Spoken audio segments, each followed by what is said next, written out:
एक सेकंड में रुस्तम से पूछती हूँ। रुस्तम, तुमने मेरे मम्मी पापा को यहाँ आने से मना किया है? हाँ, मैंने मना किया है कि वो बुड्ढा बुढ़िया यहाँ पे ना आए। तुम ऐसे कैसे बात कर सकते हो मेरे मम्मी पापा के बारे में? हाँ तो इसमें गलत क्या बोला मैंने? वो बुड्ढा बुढ़िया है तो है। Rustam please have some respect, वो मेरे मम्मी पापा हैं। और तुम मुझे ये बताओ, तुमने मेरे मम्मी पापा को मना क्यों किया यहाँ आने के लिए? क्यों ना मना करूँ मैं? ये मेरा घर है और पहले तो मुझे लगा वो सिर्फ तुमसे मिलने आ रहे हैं। ये क्या पता था कि वो यहाँ पे बसने आ रहे हैं। ये मेरा घर है, कोई धर्मशाला नहीं। रुस्तम एक बार पूरी बात जान तो लेते। तुम्हें पता भी उनके साथ क्या हुआ है, वो क्यों यहाँ आ रहे हैं? मेरे भैया भाभी ने मेरे घर से बाहर निकाल दिया है। मेरी भाभी उन्हें पसंद नहीं करती है, इसलिए वो यहाँ आ रहे थे ताकि वो अपनी बेटी के साथ खुश रहें। लेकिन तुम तो कुछ भी जाने बिना उन्हें आने से मना कर रहे हो। तो इसमें गलती किसकी है? मेरी गलती है क्या तुम्हारे भैया भाभी की? अरे मैं क्यों झेलूं उन्हें और तुम क्यों फिक्र कर रही हो इतनी? वो कहीं भी जाए हमें क्या? ये कैसी बातें कर रहे हो तुम? अरे मैं फिक्र क्यों ना करूं, बेटी हूं मैं उनकी। और मेरे मम्मी पापा ने कितनी आस लगा के मुझे फोन किया था कि उनका बेटा तो काम नहीं आया, कम से कम उनकी बेटी तो है। लेकिन उनके दामाद ने क्या किया, सीधे उनको यहाँ आने से मना कर दिया। सुमन, तुमने क्या कहा था कि इस घर में सिर्फ हम दोनों रहेंगे, ना कि कोई बुड्ढा बुढ़िया? कुछ तो रह रहे हैं हम, फिर क्यों लेकर आ रही हो किसी बुड्ढा बुढ़िया को? रुस्तम पहली बात तमीज से बात करो, वो कोई बुढ़ा बुढ़िया नहीं है, मम्मी पापा है मेरे और तुम्हारे सास ससुर। और तुम खुद देखो ना वो कितनी मुसीबत में है, और ऐसे टाइम में मैं उनके काम नहीं आऊंगी तो कौन काम आएगा? अच्छा, तो आज तुम्हारे मम्मी पापा पे मुसीबत आ गई तो तुम्हें याद आ गया कि तुम्हारी जिम्मेदारी क्या है, मेरी जिम्मेदारी क्या है। याद है तुम्हें?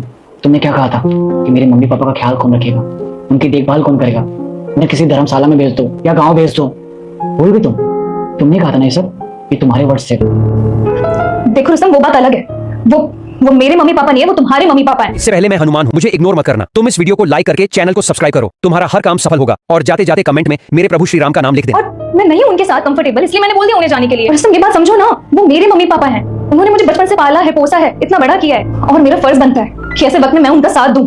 जैसे तुम्हारे मम्मी पापा ने तुम्हें पाला है, प्यार दिया है, वैसे ही मेरे मम्मी पापा ने पाला है, पोसा है, पढ़ा लिखा के इस काबिल बनाया है। लेकिन तुम्हारे कहने पे मैंने अपने मम्मी पापा को गाँव भेज दिया, उससे दूर कर दिया। यही कदम है, जब खुद पे बीते तब समझ में आता है कि मैंने तुम्हारे साथ कितना गलत किया। लेकिन रुस्तम मैं तुमसे रिक्वेस्ट करती हूँ, प्लीज मेरे मम्मी पापा को यहाँ बुला लो। वो ऐसी हालत में कहाँ जाएंगे, किसके पास रहेंगे? उनका मेरे अलावा कोई नहीं है इस वक्त। सुमन, मैंने भी तुम्हारे सामने ऐसी रिक्वेस्ट करी थी कि प्लीज मेरे मम्मी पापा को गाँव मत भेजो, लेकिन तुमने मेरी एक बार भी बात नहीं मानी। लेकिन मैं तुम्हारे जैसा नहीं हूँ, बुला लो अपने मम्मी पापा को, क्योंकि मैं जानता हूँ माँ बाप से बिछड़ने का दर्द क्या होता है, ये तुम कभी नहीं समझोगे। लेकिन हाँ, मेरी भी एक शर्त है, मेरे मम्मी पापा भी गाँव से यहाँ पे आएंगे और हम दोनों मिलके अपने अपने मम्मी पापा का ख्याल रखेंगे और साथ रहेंगे। बताओ, है तुम्हें मंजूर?